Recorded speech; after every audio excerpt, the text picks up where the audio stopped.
Hello, people of YouTube. It's Brittany and her goddess. Alright, I'm back. I felt I needed to put this out here to explain for the folks that wonder about this mysterious effect that is spoken about between me and folks, and why the effect occurs. Because some people speculate that it's a magical effect, as in I'm bewitching. And I'm like, that's not what's going on. Although people do that. People do that indeed. Uh, when someone obsesses about you, or heck, does some spell work or some prayers surrounding you, yes, uh, that can very well be a summoning. Depending upon how spiritual a person is, uh, you can ignore or not ignore. You might just feel compelled to call someone. But what occurs between me and folks is psychic interaction. When it's one-sided, as in, I know how you feel, I know what you think, I understand why you think and feel that way. I knew what you were going to do. uh, I adjust to what you want me to be like. I do what you want me to do before you ask me to do it. People tend to feel like I'm so special, especially catered for them. And my answer is, I'm caring. I care. That's why I know. I want to know what you think. I want to know how you feel. And so that's why I do. I can be attuned to a lot of people at once. And this causes me a bit of stress because people don't agree. People also change their minds quickly. Like they want to see me look like this, and then they want to see me look like that. They want me to speak up more, and then they want me to be quiet. They want me to talk about this, and then they don't want me to talk about that. um, they want me to have my own opinion and do whatever I want to do, and then they want me to do what they want me to do. And this has been a cycle, a loop in my life of me doing that, completely catering to who I'm closest to, whether that's in a relationship, like a romantic relationship, or my friends or my family.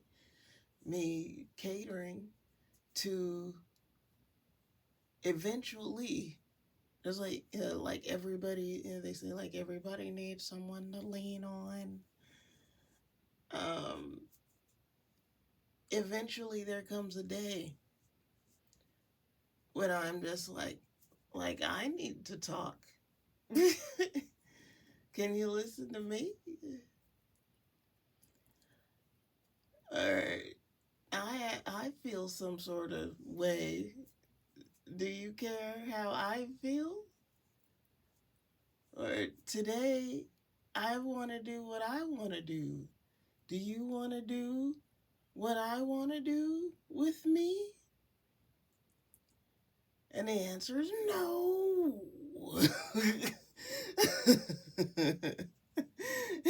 It's often no. And when I was younger, that would be my license to to begin throwing a tantrum. I'm now going to throw a fit.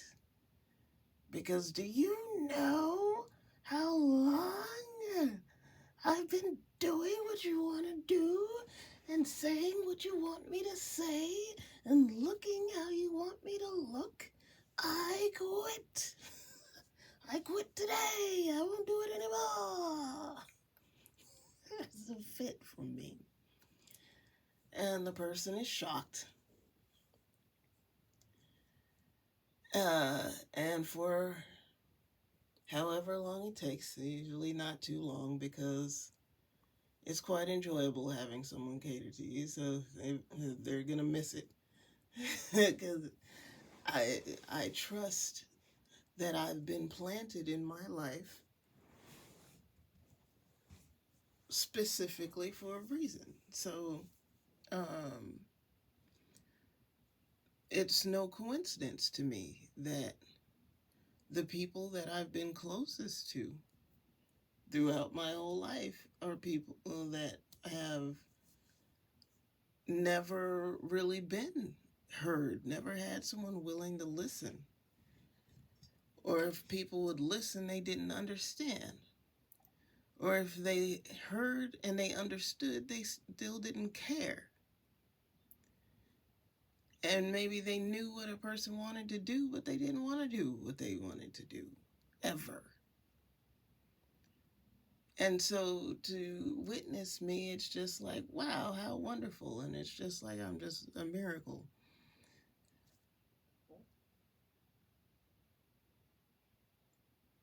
But the alternative of the ulterior motive that has always been there has been that I've been wanting someone to do it for me.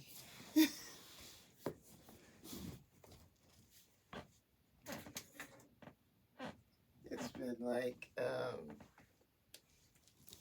that's wild.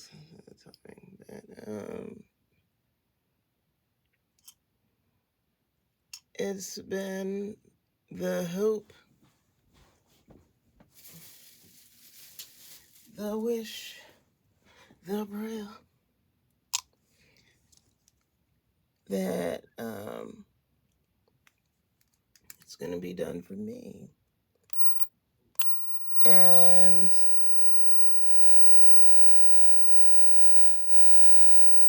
what people did not know that I was aware of, when someone does something for me, was that I was aware of their reason why. And some people, it's never my turn. It was never my turn. Some people, it's my turn just because it's my turn. They don't really care. It's my turn. Or doing things my way or getting me something because they wanted a particular reaction, and my reaction is to make them feel better. If they don't get the response that they want from me, they're angry. And so then my response is not my own. It's not a real response, it's the response that is requested of me. And so I'm still giving a gift even as I'm receiving a gift. Um, this uh,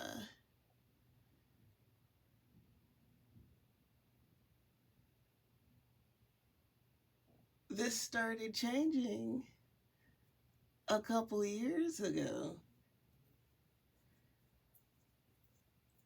where um, I began encountering more folks that could feel me and cared,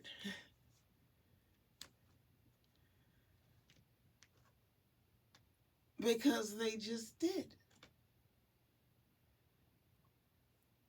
And that's the thing that I've always tried to explain to people that would be baffled about, like, why do I care? Care is something you just do or you don't. People that don't care have to have a reason. They have to come up with some reason to care. I care what you think because your opinion is going to help me get a promotion at work.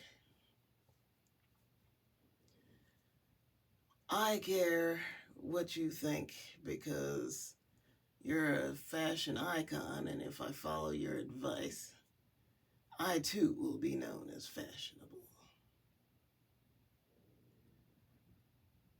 I care what you think because you've been proven to be successful in business, and I too want to be successful in business.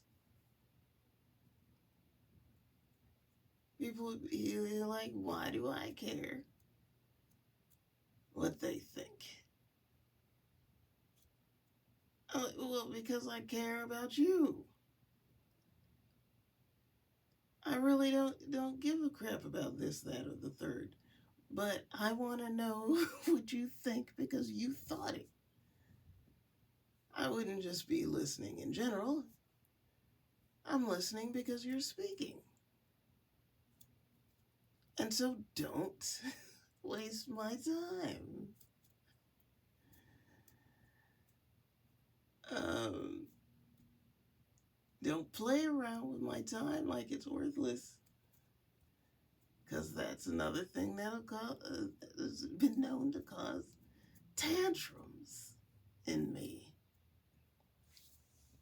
Fits, rage, because I will find a way to still make use of the time. The time is never wasted. I'm not wasting not a moment of this life. But I get angry at the attempts. Like, how dare a person just try to eat up my time? Didn't even know what they were going to do with it. Just wanted to take my time away from someone else. How dare you? Or take my time away from myself. How dare you? I'm going to use the time that I've spent listening to you, and I'm going to apply it as some sort of lesson. So,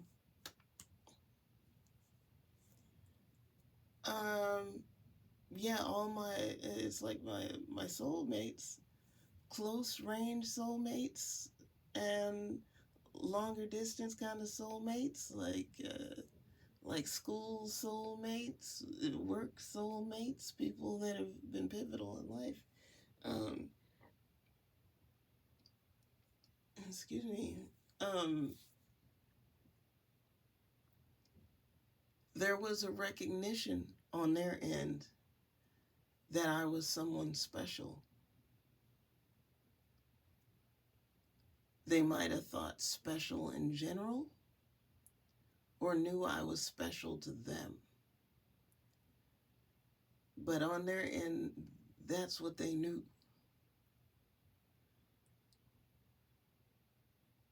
I knew it too. And I played my part, which was the only role I've known how to play to get any attention. I always felt that time is precious for someone to spend life minutes on you is extremely valuable. And so I always aspired to deserve it, to earn the time. So I try to be pretty. I try to be smart. I try to be funny. I try to be interesting. I try to give good advice. I try to be cooperative, willing to learn what you like and what you want to do so we can do that. Because I don't expect anyone to want to do what I want to do all the time.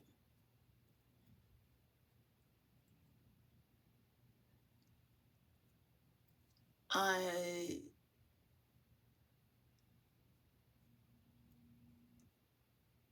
only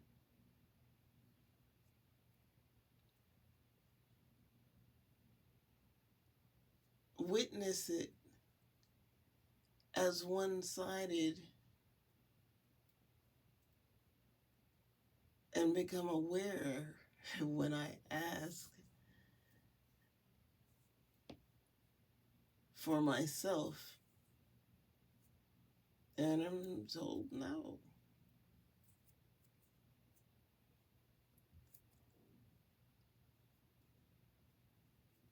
And everyone I've known has had other people to meet needs.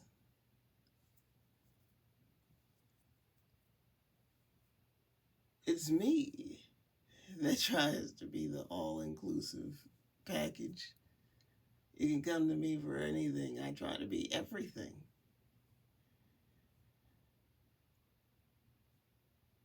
Because wherever I lack, there is strong complaints.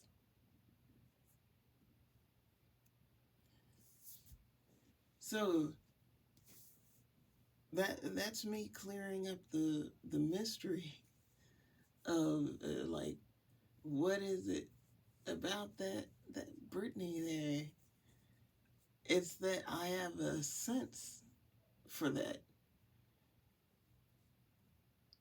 So if you are sensitive too, then you will have some awareness of something about me. Maybe maybe you know what I think. Maybe you know how I feel. Maybe you have an idea of what I'm gonna do. What what I am doing. I'm like, see, that's some twinship stuff because there's an awareness.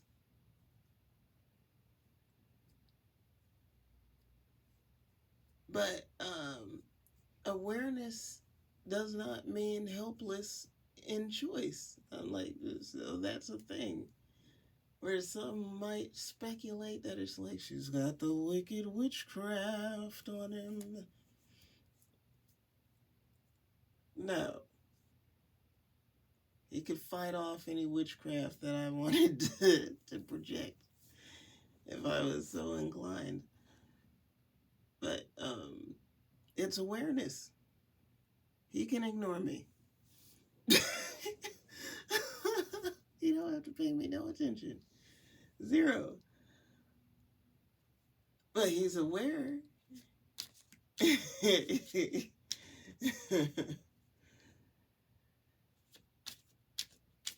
And that's where there's people there's people out in the lands that might speculate that they're dealing with a twin flame because they're aware of a person, and it's just like that may very well be a soulmate. You're aware of them and they don't care. You feel for them, or you know what they're up to. You're all up around their prana. And either they don't care, or they're not thinking about you, or whatever, what have you. But you had a connection, yeah.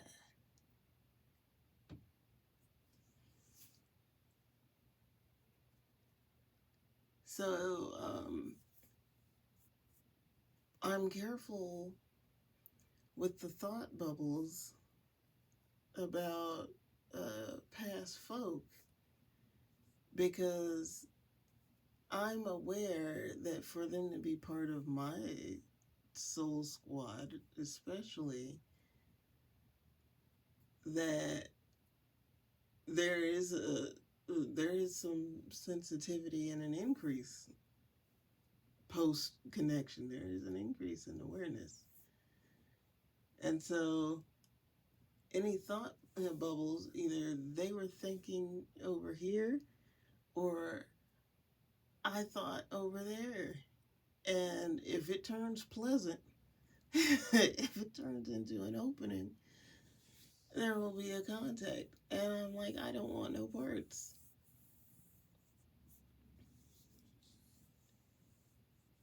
The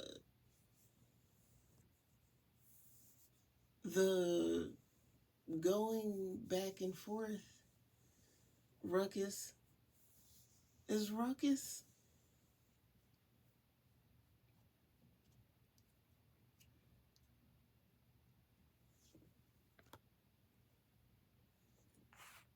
I I used to feel flattered, irresistible by the people, or to the people that would be so sick of me, irritated, or straight up hateful, furious, done, or just empty of feelings in my direction, care not for me to be a part of their lives, and then want me back. Miss me terribly, want me back. And be like, meh, meh, meh, meh, meh. Proof I'm wonderful. I know I'm wonderful. But I also know why they want me back. I also know why they stopped wanting me around.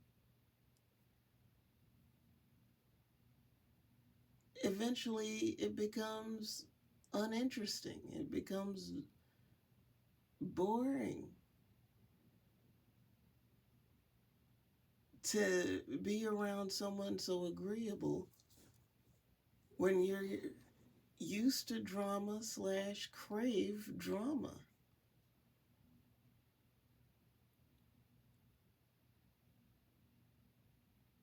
So people fight with me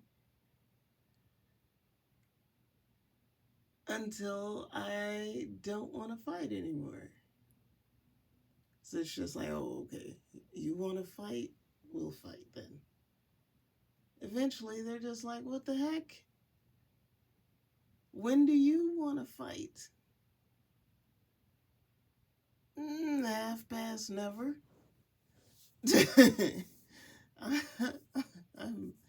I'm willing to fight if I must.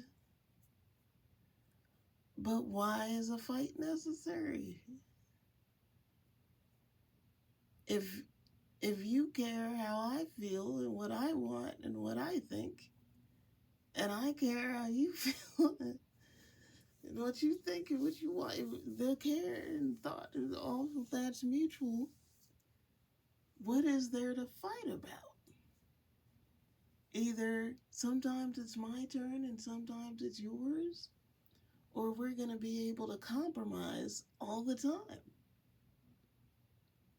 There's a whole world of people to fight with if we want to fight. I want who's close to me to be safe space where I can lay down the sword and the shield,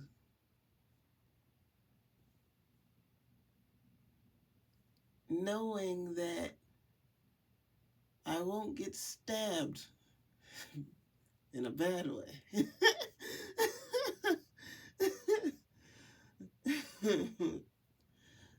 For doing so. I don't want to feel like I need to defend myself.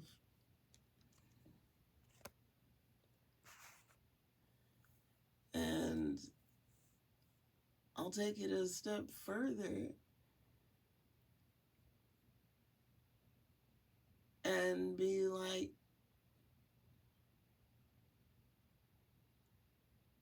I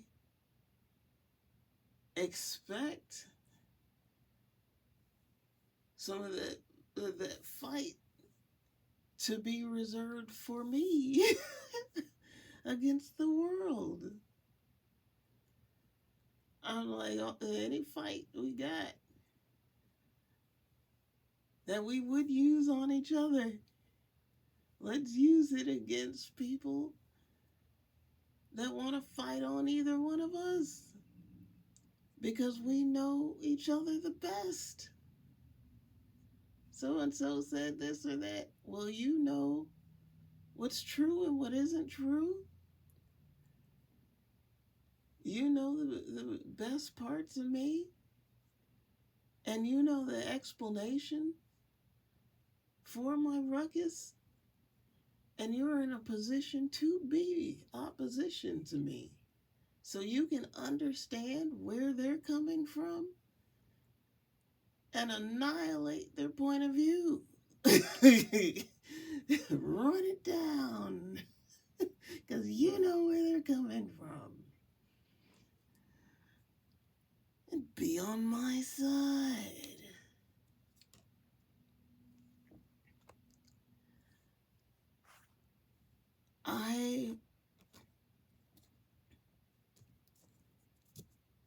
I witnessed loyalty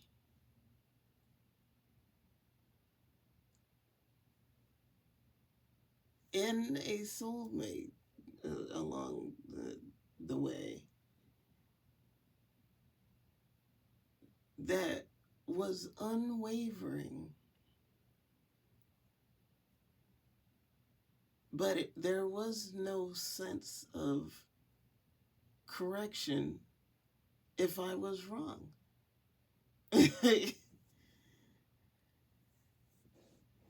And my response to that is, you can be on my side and correct me. Because if you don't, and you're actually mad, you're going to run me down one day. And that's what happened.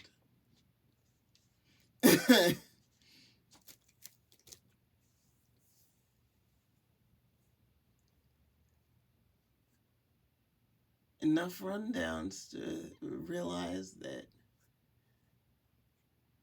the peaceful times were just times that the rage was accumulating.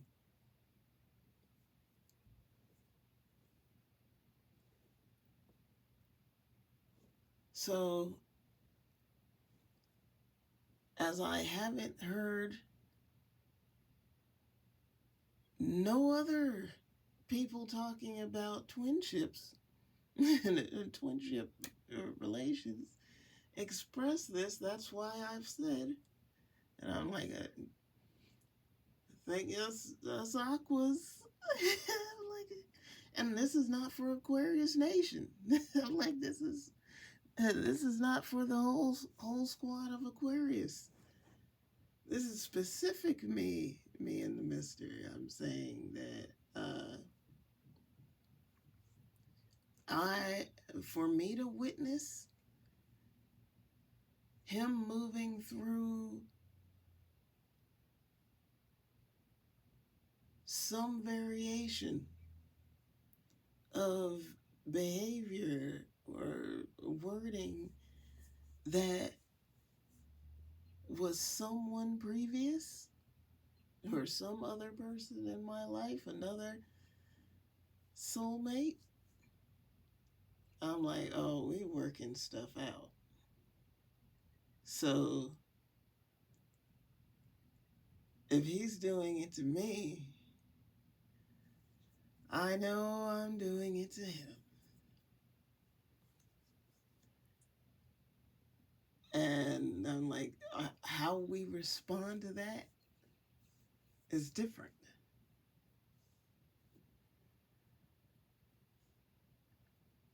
But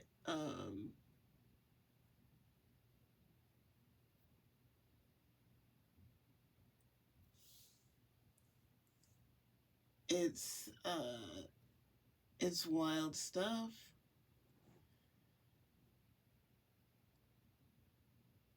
And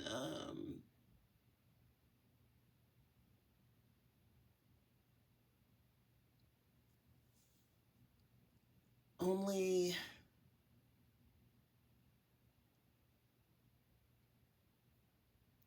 a couple folks did I read for where I was watching someone's approach from a distance.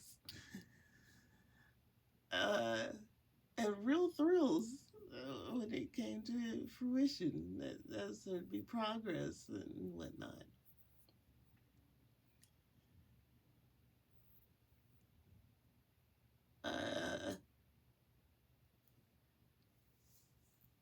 Some people that did not receive maybe such happy love readings from me, maybe more neutral, or I didn't have positive love news at the time at all, might imagine that, like, I don't know, it's just like, imagine different perspectives for me, like I'm negative or positive. And it's neither. I reflect what I witness,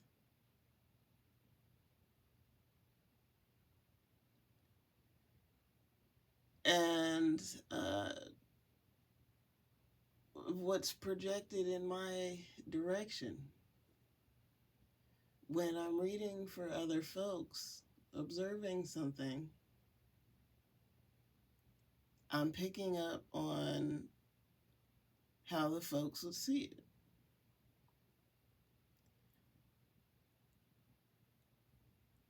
So clearly,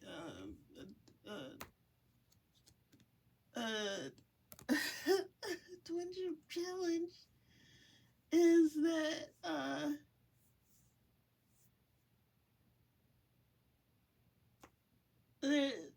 there's nothing for him to do but for him to not want me to know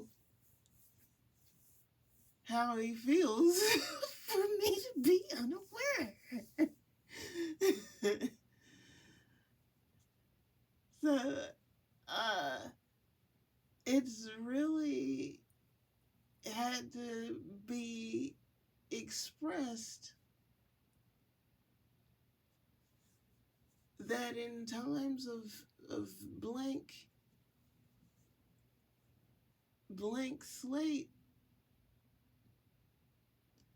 I don't know.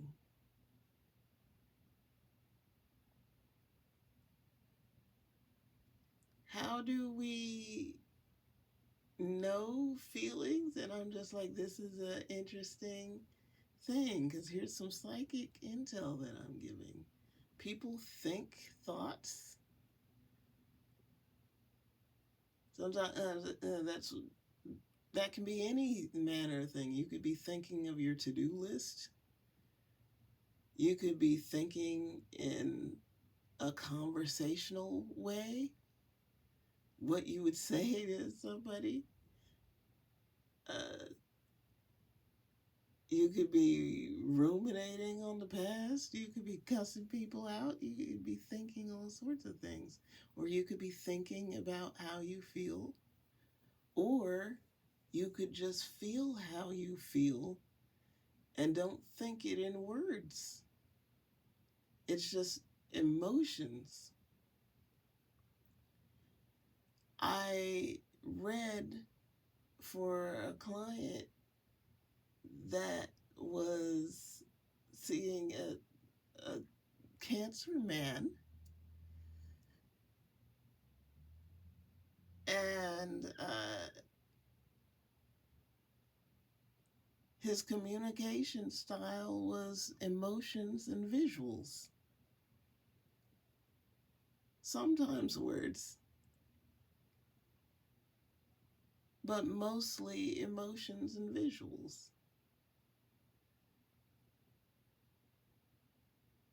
I read for another person that was dating a guy that spoke in words and visuals. But this was some major clairvoyance practice. And I suppose I was even asked in this format because they're a couple. So she would love to see what's ahead they'd love to see.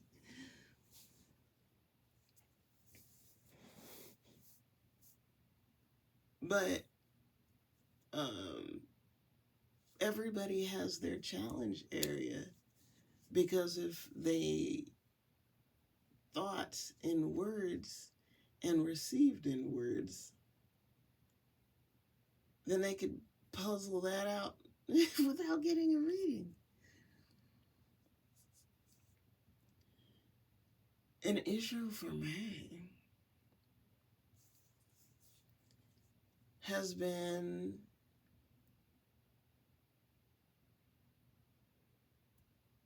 both the feels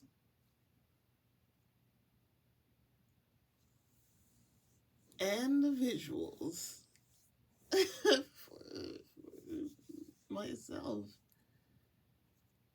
for sure. Because I haven't viewed for myself other than when I'm reading books, like if I'm reading fiction, visuals come through as I'm reading. Or when I was a little girl daydreaming.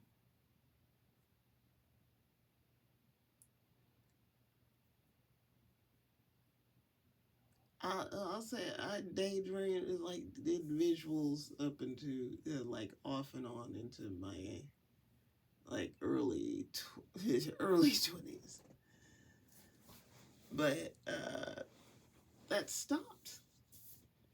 I cut it out because I couldn't tell if I was bringing things into fruition or if I was seeing things in advance, and I became afraid. I'm just like, I don't know what's best for myself. And so, what if I imagine something wonderful and some of that happens and it's actually a very bad idea? And it wouldn't have happened if I wouldn't have thought it, if I hadn't been visualizing and having such a grand old time in my head.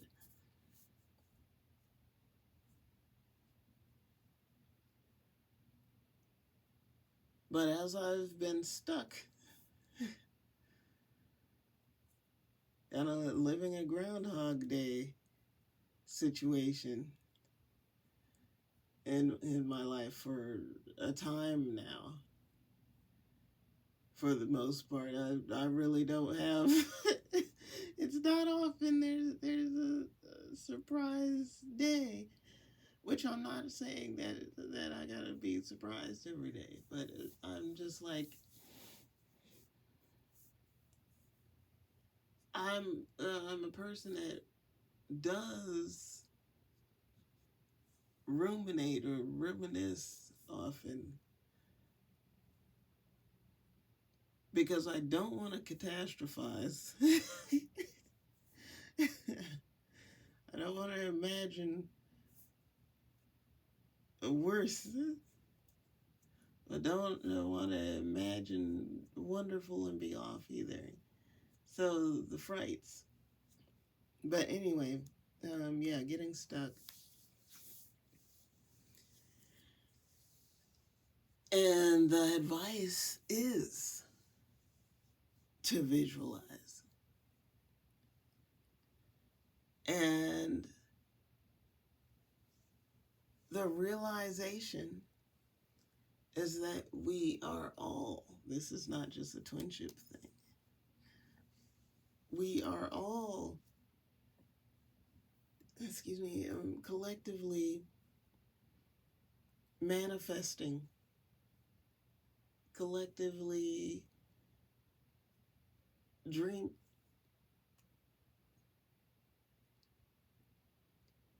And when your vision is too far off from somebody like you, and a person's vision is two totally separate instances, or one person has a vision and the other one does not, but they're along for the plan. It's like it depends on the circumstances, but one can be dragged only so far, or you can only vibrate around each other's sphere so far.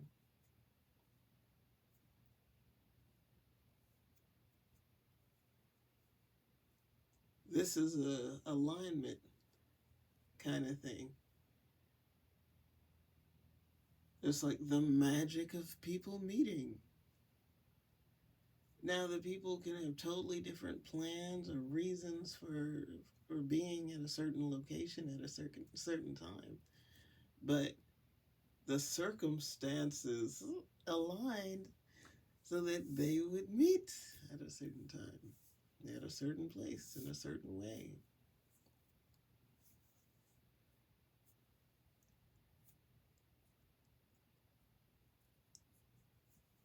As you make plans, it's like plans for someone in your life. This is projection and reception. I think women folk know this. It's like you ever talked to a guy and said, "Where do you see this going?" And ever gotten the terrible response of, "I don't know. Guess we'll just see what happens." The F? We most certainly will not. I'll tell you what we're going to do. Here are the plans I'm willing to accept.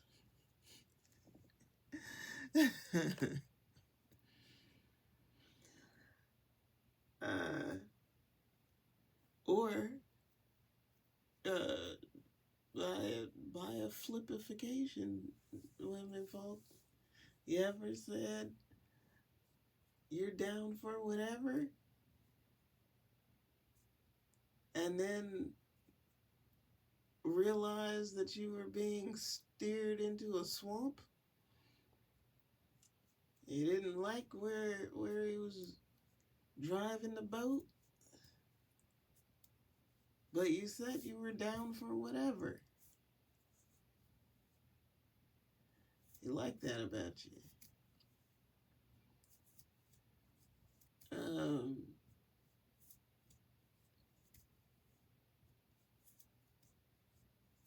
I I've been both of these women. For the record.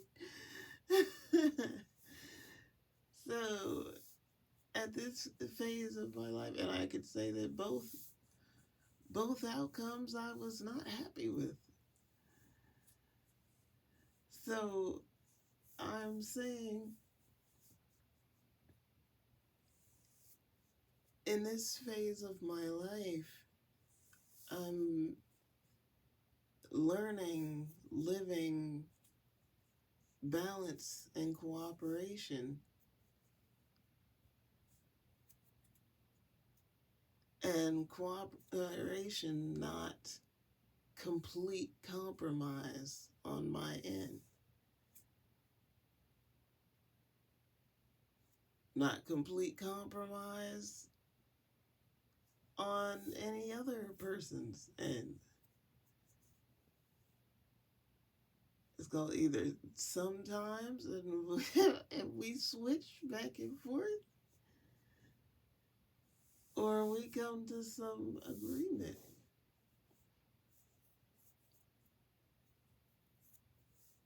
Because that's what's fed.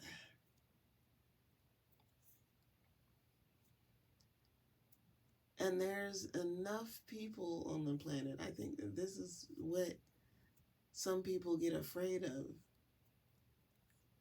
Uh, they meet somebody and it's like, oh no, or they're in a relationship and they're just like, oh, we can't stand each other. But they're afraid they won't find nobody else or whatever. There ain't nobody gonna put up with them. And they know that person's gonna put up with them. But do you believe in thrills? Because I'm like, depending on you, like, everybody has different areas that they really believe in the outcome that they imagine. Like, oh, if I keep attending my classes, I will graduate. Well, just like people can catastrophize and be like, no, certainly something could happen and then you will not. But some people don't even imagine it. They're just like, no, it will work out. If I go to work, I will get paid. It's like, there's no guarantee of that. But your optimism is amazing. I love it.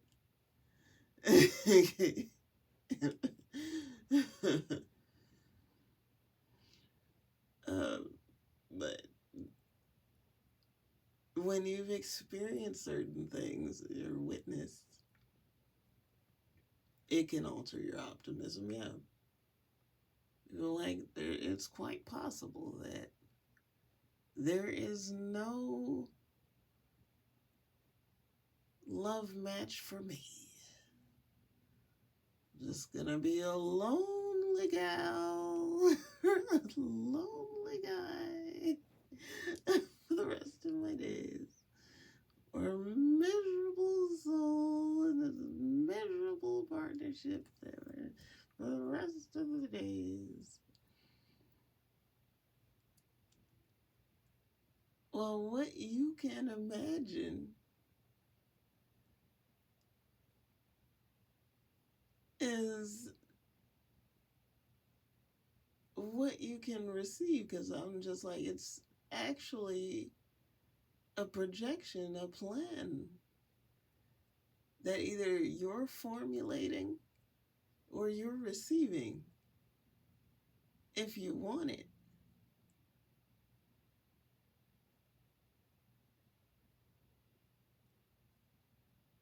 So this too is a thing. I'm observing some back and forth with it because I've never experienced. So I'm just like, obviously not in this life. Um, Witnessing a thought or a feeling kind of shift around, and it's not manipulated by my compliance or just like interaction. This is thought forms. This is feels from a distance and conversational. This is activity. Some people that might know me from media might know that I wrote about psychic sexing. I've written it before.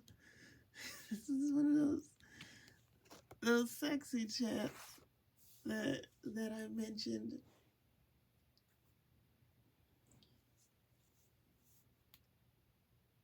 Um, that's sometimes what happens with folks, why they end up looking all flirty in the eyeball. Look all flirty in the eyeball because they're thinking thoughts.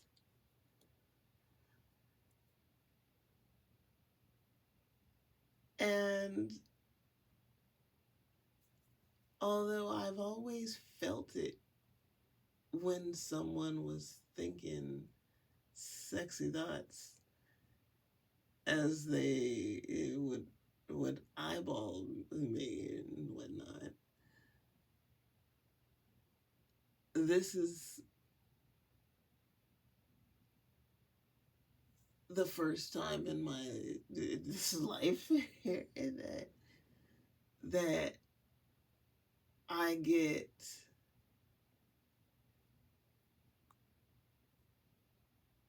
any inclination of what the thoughts are. And this is why I've been a little crazy. I've been a little crazy about the readings, about figuring out if it's true or not. Because I've been like, what if it's my own thoughts?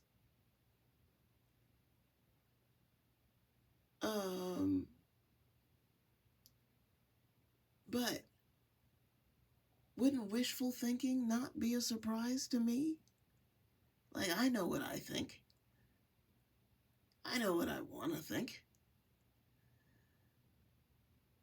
So any surprise should be confirmed of different thoughts, but also flattery. There's a limit to how much flattery. Like, I'm not sure. I'm just like, maybe this is just me imagining. Wouldn't I love the adoration? Just pumping myself up.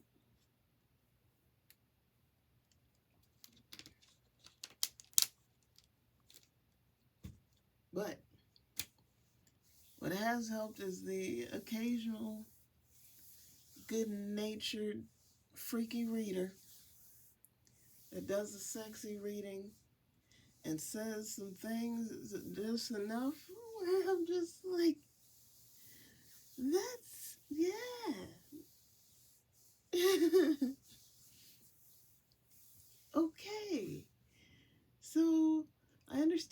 bunch of people in the crowd, so some of this is not for me or whatever, or maybe not for me. This might not entirely be my read. I am just stepping into the room real quick. But I've heard enough to go back to my own cards or my own mind. Because so he says that I could put my cards down. But I say not yet. If ever. Because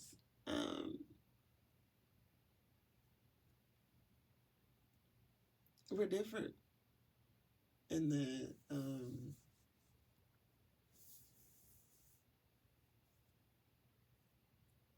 yeah, the collaborative efforts and plans, we operate different.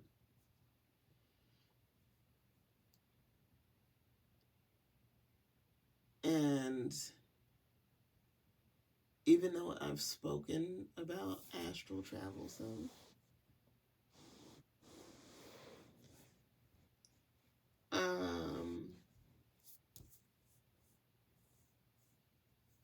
can I admit that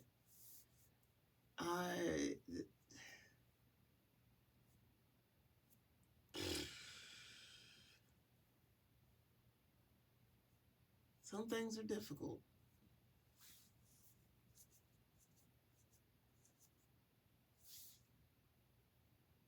People say, imagine. I don't care much for imagine. I want to know what I'm doing.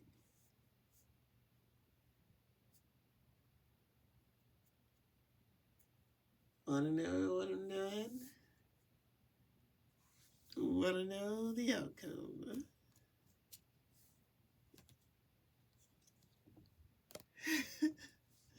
Have an idea of the outcome.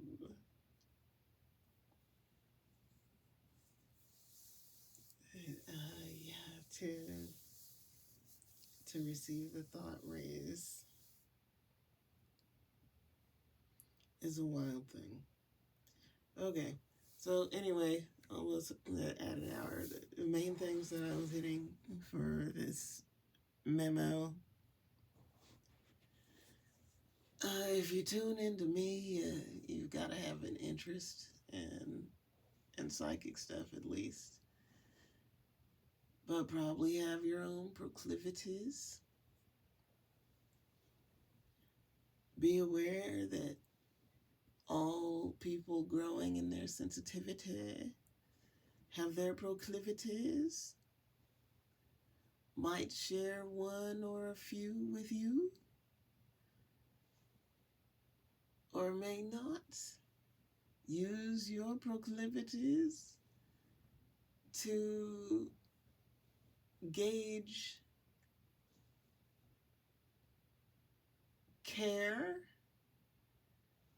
and planning.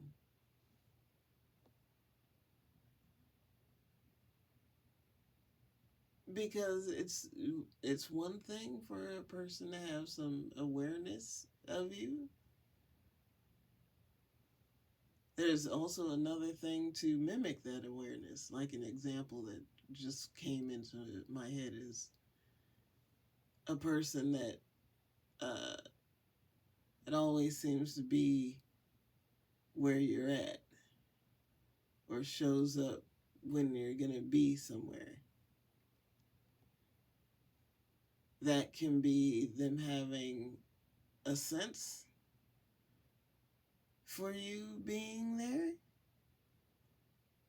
or that can be a mimicry of that by them paying attention to your movements or orchestrating things so that you'll be at a certain place at a certain time. some people would just stop at being like, "Huh, that's very interesting," and either thinking that's sweet and wonderful and interesting and synchronistic, or horrifying, terrifying bad news, and leave it at that. But if you take it a step further and use your feelers, if you can feel out intentions, or even pray on it, why? Or pull out a tarot or oracle deck and ask why are they there? What purpose? What kind of motive does this person have? You can get some more intel, and that's important. Is the person wanting to be your friend? Are they attracted to you? They want to freaking wrangle you up, take you down, try to harm you? What kind of feels are there? And so that's what's kept me going. I'm not saying in my scenario that it's like, oh, the mister is a stalker. It's just like, no, that's not what's going on with me. I fling things out there for other people also, just as thoughts, things to consider. But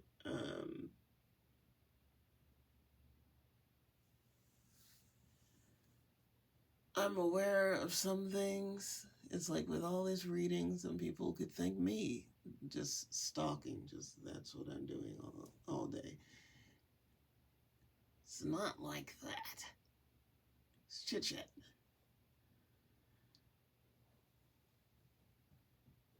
And it's not constant like that. Now, it's just like, is there improvement? Yeah. But think of it the same like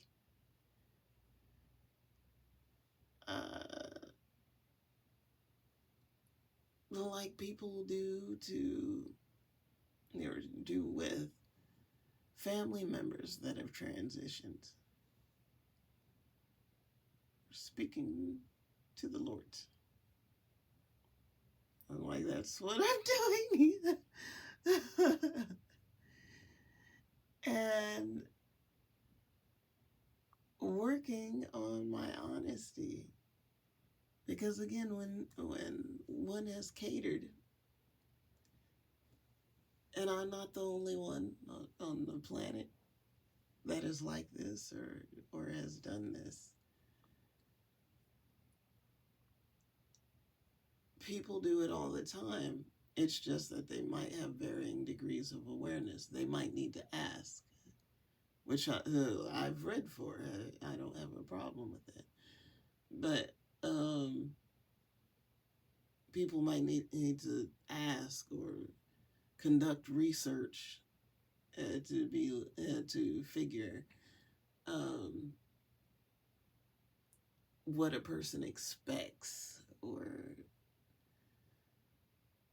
what do they want from me? Or how could I be a better partner to them? Which was a very sweet question. But people might need to ask, and then they adjust. But yeah, that's a common thing. If you are a person that's doing that or has always been that person, it can be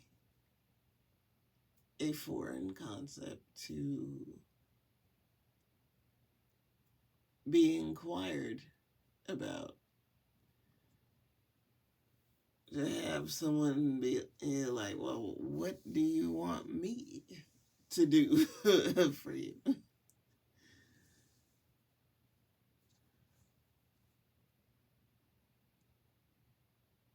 And to be aware of inquiry, trying to be hidden inquiry. I'm like, this, who does that with me? What? Sneaky inquiry. Trying to do this without me knowing. Impossible. Impossible.